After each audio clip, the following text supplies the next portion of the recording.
mai convins să mănânc arici de mare. În mare se găsesc cei mai mulți nutrienți. Mă declar fan al bucătăriei portugheze. Ia uite aici, mamă cum mă... Asta e...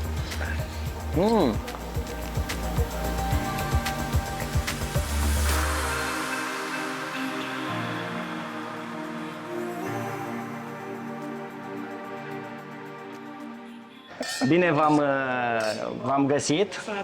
Mulțumesc frumos pentru găzduire. Vă invit la un podcast sau la o discuție non-conformistă alături de oameni care își trăiesc viața cu pasiune. Știți că eu sunt foarte atras de oamenii care fac ceva în viață pentru că le place și sunt pasionați. Astăzi mă aflu la restaurantul Dancing Lobster, homarul dansator, așa, alături de proprietari, domnul José, da, portughez adevărat.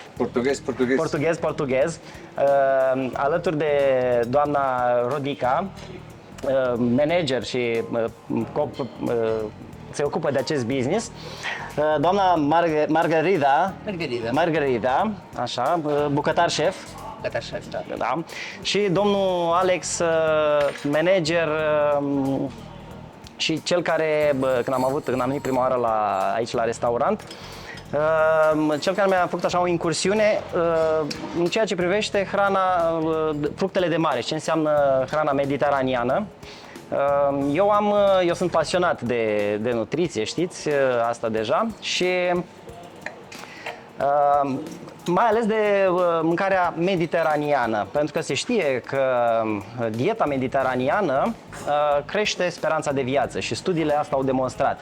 Dar ce înseamnă dieta mediteraneană? Ei, sunt foarte multe lucruri care intră în această categorie, și fructele de mare, și peștele, dar și câte un porc gătit bine, așa, în stil mediteranean, portughez, sau, bine, Portugalia nu e chiar la mediterană, dar... Oceanic mai degrabă. La oceanic, da. Avem deja niște preparate foarte interesante, abia aștept să le degustăm. Alex, zi-mi, hai să începem așa cu tine. Cum ai ajuns să lucrezi aici sau care e povestea ta? Am ajuns să lucrez aici acum aproximativ 6 ani, deja. Mi-a plăcut foarte tare pentru că am avut șansa să lucrez cu niște ingrediente, cu niște preparate unice în România, cred eu. Suntem probabil singurul restaurant care aduce fructe de mare de captură, pește de captură din Oceanul Atlantic. Și cum îl aduceți? Adică durează sau e congelat sau care e logistica? E destul de complexă. Aducem în zbor. În zbor? În zbor. Undeva de 2 ori pe săptămână încercăm să ținem totul fresh, wow, e wow. Necongelat. Așadar trebuie să aducem în cantități potrivite. Pentru săptămâna în curs.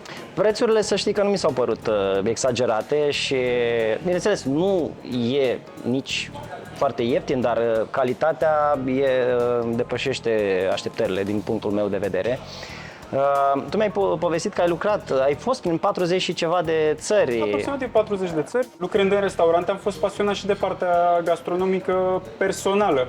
Și atunci am avut ocazia să încerc și să mănânc și să gust din mai toate preparatele lumii, cel puțin pe unde am fost. Mă declar fan al bucătăriei portugheze, pentru că am găsit acolo și calitate și gust. Și ai putut să compari, adică dacă exact, am avut termen de comparație. Da.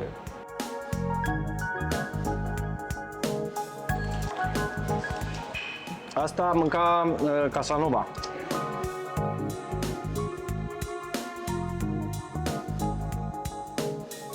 Mâncam 10, 15, 20 de stridii pe zi, au zinc și cresc testosteronul și măresc forța fizică și mentală. Și în cazul meu am călătorit destul, să zic, mai am de umblat, dar într-adevăr călătorind și testând, poți să-ți îmbogățești bagajul cultural. Sunt oameni care se rezumă tot doar la pește sau la ceea ce cunosc. Eu am testat de-a lungul vieții, dacă cineva mănâncă ceva, eu zic, hai să văd și eu, curiozitatea asta la mine e foarte pregnantă. Și să plec de la premiza că poate are niște beneficii, poate are niște nutrienți. Dacă, să zic eu, că plec la premiza că nu-mi place și pun o etichetă că nu-mi place, de fapt nu-mi place pentru că e necunoscut, poate mi-e frică, mă otrăvește, e stricat, eu știu ce fac ei acolo. Sunt și aceste concepții. Dacă avem atitudinea asta de respingere, s-ar putea să nu ne bucurăm de multe lucruri pe care ni le oferă viața. Când am discutat cu tine, m-ai convins să mănânc carici de mare și mi-ai spus că au Sunt foarte bogați în minerale, da. Iod, minerale. Da. José? Da. José. Așa. Cum a început afacerea asta? Adică de ce ai venit în București? De ce... Eu am venit în România de mult, de 3-5 de ani prima dată că am venit în România. Dar cu afacerea asta, cum 7 ani. În legătură cu un prietenie din România. José, cine a fost cu mine în Portugalia, am mâncat pește, fructe de mare. De ce nu deschizi un restaurant așa în România? Mi-a gândit și am deschis restaurant. Dar numai cu produsul de calitate. Așa, calitate în produs. Și nu ți-a fost greu să-l aduci prin Portugalia? Adică de la început cu avionul sau... E greu, că numai cu avion vin, nu pot să iau fructe de mare viu dacă nu sunt pe avion. Da. E proaspăt, nici marfa proaspăt, tot cu avion vin, cum a zis Alex, 2 ore pe săptămână și dar calitate, nu bag. Și ți-ai adus și bucătari, șef aici, Margarida. Și bucătar, totul. Pentru marfă, pentru așa ceva, am nevoie de bucătar din Portugalia că știi exact marfă iau.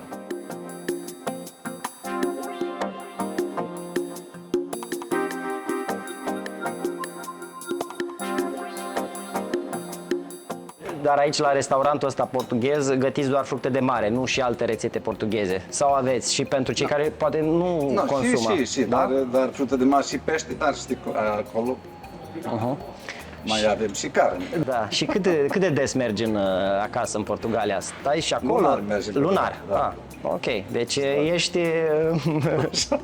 Deci cu avionul, deci tu ne-aduci în valiză. Asta vine. Am venit în multă dată cu ai venit așa, nu? Și cum ai trecut? Pe la aeroport, acolo? Cu cutii. Da, foarte...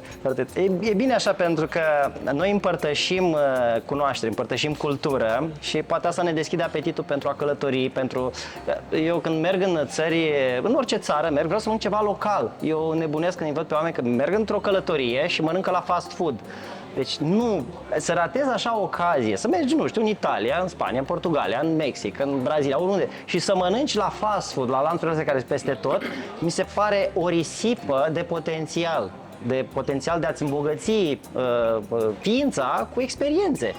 Și asta vă recomand, dragilor, dacă călătoriți, aveți curajul de a testa, de a merge în localuri, poate nu neapărat pe strada principală, da? Mai căutați pe TripAdvisor, găsiți recenzii, dați recenzii dacă undeva v-a plăcut, mulțumiți sau spuneți ce nu v-a plăcut, asta e libertatea fiecăruia. Dar viața, până la urmă, și călătoria, excursia, înseamnă și partea asta gastronomică. Da. Margarida, cum te descurci în bucătărie? We have 4 or 5 nationalities in this team. Yes. And it's very interesting because a team is as strong and more and productive as diverse. Yes. So, of course, a lot of imagination, brainstorming and inputs. Different approaches, of course. I have José and Rodica with a very clear idea of what they want. Yes. Of course, there's my idea. Yeah, you put your ideas too. And They hire me for that. Yeah, okay, they pay you for And that. of course, my knowledge and my experience with not only Portuguese food, but especially Yes. Atlantic cuisine. That is my specialty. How long is your experience? 30 years now. 40. You look much younger. That's why. No, I start younger. You start, yeah. But you are. I never Your thought. soul is young. Some days. Some days, okay. Jose, it's your first job as you didn't work with him because you only here in Romania, but he hired you for your experience. And someone recommended me. Yeah? I'm sure. So that's why it's important to make what you are doing to do with your heart, your soul, to do good, and someone will notice and new opportunities. Yeah. I hope so, as I hope every day, at every table, every single customer, Yeah. to feel it. Da, îmi pun de asta așa, îmi place pe pâine, ia uite aici, mamă cum mă... Asta e...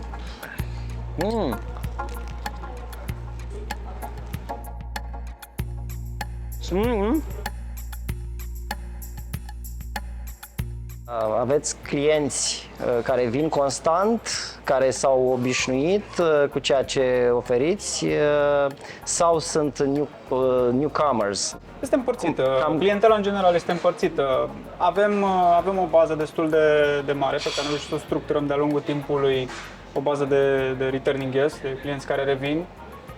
Avem o relație bună cu ei, îi invităm la toate evenimentele pe care le organizăm. Apropo, facem și concerte, muzică live, concerte de fado. Muzică portugheză. Portugheză în principal, avem seri de bossa nova, de asemenea foarte frumoase și unice.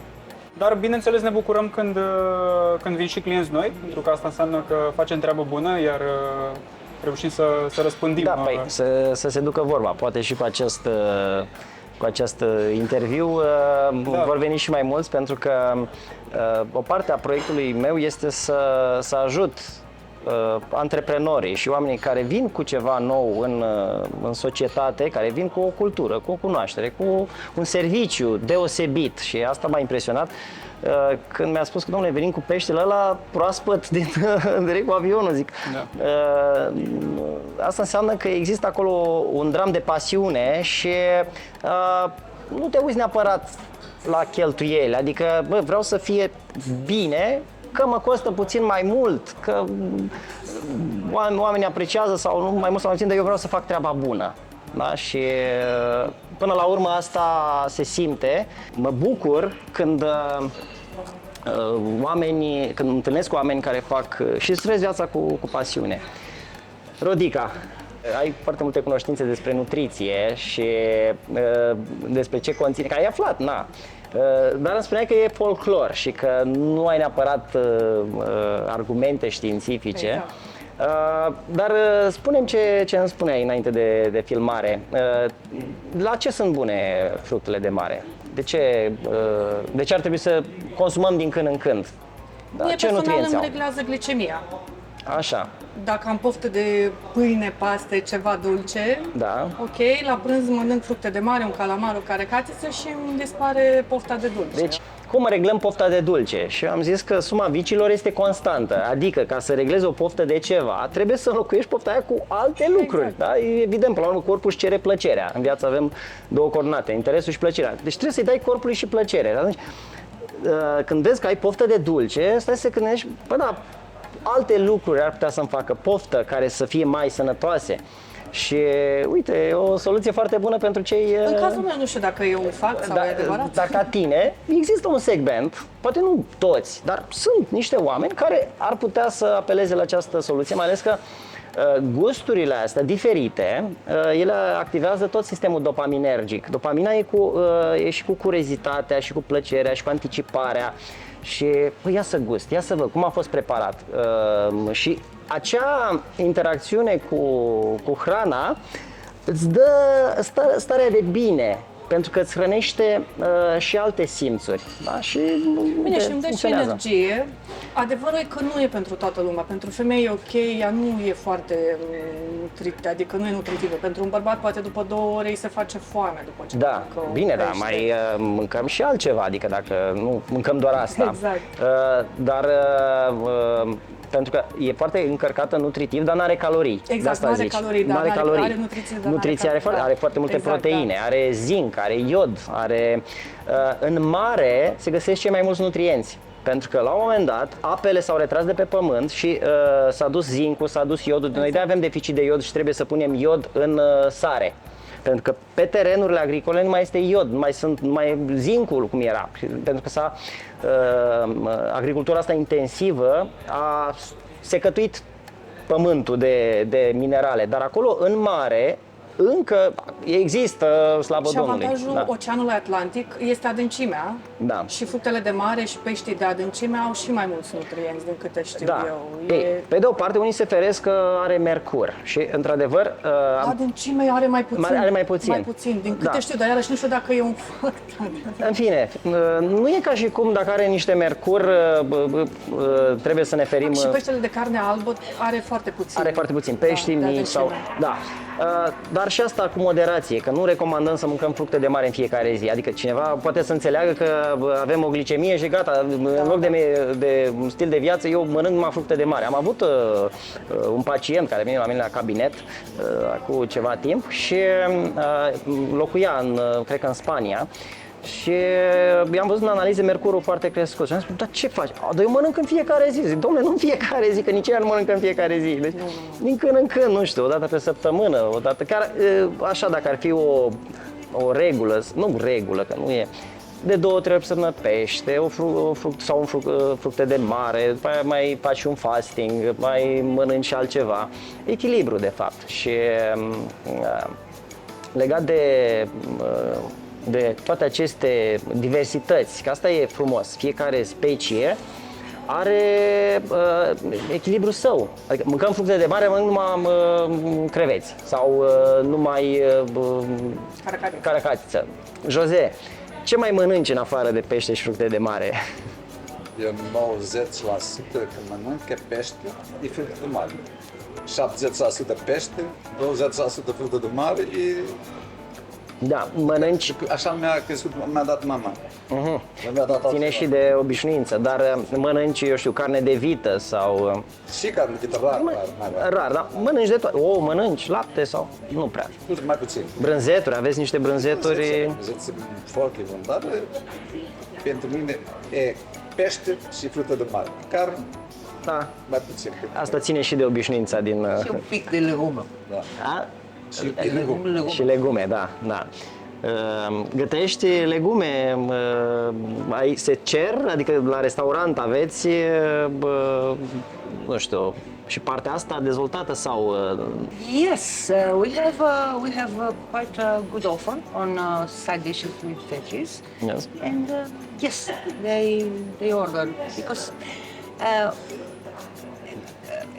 and this offer we have on side dishes with veggies are we thought about it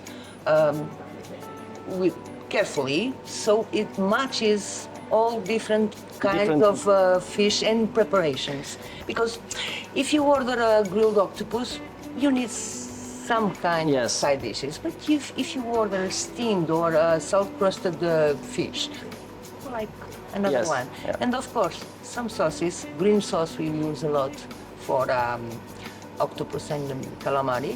And it's So very good. all but your we prepare- sauces are made in-house, everything, yeah? We do everything.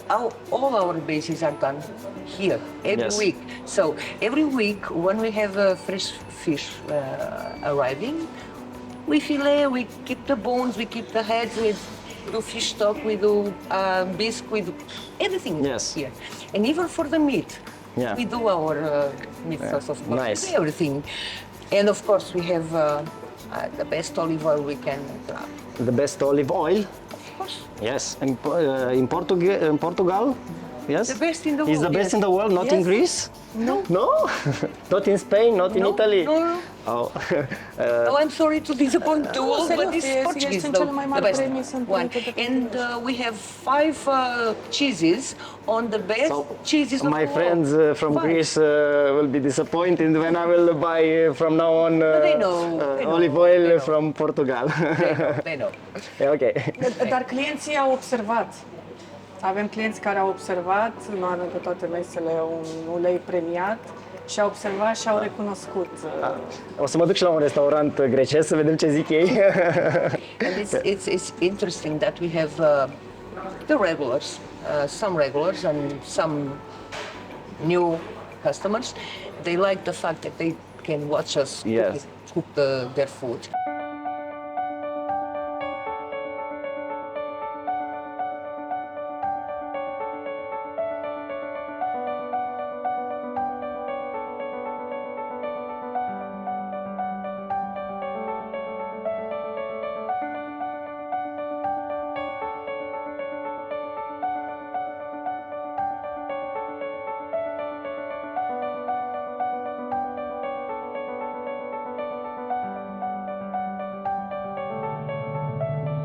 Alex, dacă vrei să transmiți așa un mesaj celor care încă nu v-au trecut pragul sau poate ar fi interesați, curioși. Sigur. Clar, îi așteptăm pe la noi. Restaurantul Dancing Lobster, aveți și un site? Dancing Lobster, da. www.dancinglobster.ro, ne pot găsi acolo. Ne pot urmări pe Facebook, pe Instagram de asemenea. Merită să încerce bucătăria portugheză, suntem unici în București cel puțin. Merită să ne treacă pragul și să descopere gustul autentic portughez. Nu se găsește în Portugalia, sunt puțini restaurante cu marfă meu aici în România. El poate să confirme. Da, așa, ca și în România, adică și în România sunt puține restaurante tradiționale cu marfă exact de care trebuie. Ne bucurăm atunci când clienții se bucură de ceea ce facem. Îi așteptăm pe toți cu mare drag și din ce în ce mai mulți clienți ne sună și ne felicită pentru ceea ce facem și noi ne bucurăm că Eu mulți, tot așa, am venit într-o seară și a doua seară am venit din nou, adică era, pentru că gustasem niște preparate, dar altele încă nu le degustasem. Exact. Mai vin o dată, pentru că eram Nu, așa foarte e, noi simțim fascinat. chestia asta. Dragilor, vă mulțumesc, thank you, pentru faptul că aduceți și în zona noastră această cultură și în felul ăsta ne îmbogățim cu toții. Mergem și noi în altă parte, cum sunt restaurante românești în Los Angeles sau în Londra sau în Portugalia. Sunt restaurante românești? Sunt, da? Credem, adică sperăm că și ei ne duc cu mândrie acolo tradiția. Dragilor, vă invit cu mare drag să le călcați pragul, să vă bucurați, să aveți curajul să gustați și orătănii de astea mai ciudate, pentru că veți vedea cât de mult vă veți îmbogăți experiența, pentru că la urmă viața asta e o experiență din toate punctele de vedere, și să vă luați sănătatea în propriile mâini, în echilibru. Da? Tot ce este permis, nimic nu este interzis, dar trebuie să fie cu măsură, în echilibru și să gustăm din toate plăcerile vieții. Vă îmbrățișez cu drag!